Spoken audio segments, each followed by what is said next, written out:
Hello food lovers, you're welcome to my channel today, and I am making Afang soup. First we start by steaming the beef, and once it was cooked for 15 minutes I then added the ponmo to soften for another 5 minutes. Now I am using shell periwinkle. This is how you open it at the bottom. I am using a plier. You can use a stone if you prefer that. Now I am adding the stockfish, okay, for let's say 2-3 minutes because I soaked it in some warm water, so it's already soft. So I am going to leave that to cook. Now this is how you wash your shell periwinkles. It's very dirty. A nanny who worked with me some time back told me that they get this from a swamp in the forest, so you can imagine. So you have to do this repeatedly. I did this for almost 10 times because I didn't want sand in my food. Now this is Afang leaf. You can tell them to slice it in the market, but when you do that you still need to pound it at home or blend with a blender or food processor.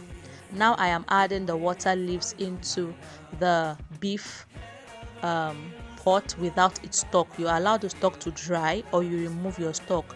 So I'm adding palm oil, pepper, crayfish, salt, and a seasoning cube. I wanted to add 2 initially, but I wanted to try the first one.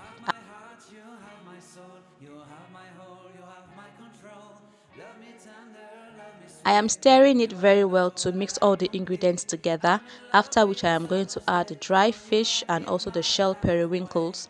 I would leave them to boil for 5 minutes because I want the periwinkle to be done. I want the fish to get softened, a little bit, and then the palm oil. I don't want that slappy taste of the palm oil, while eating the food.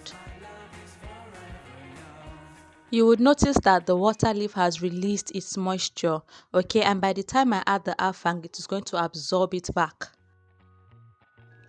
After 5 minutes of cooking, I am adding the Affang.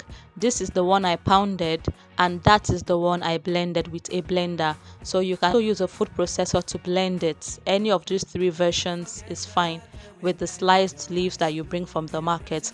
Now I hear that the Efiks put off the heat. Immediately they put in the Affang leaves. I left mine for a minute to simmer. Now notice that the soup is dry, there is no water.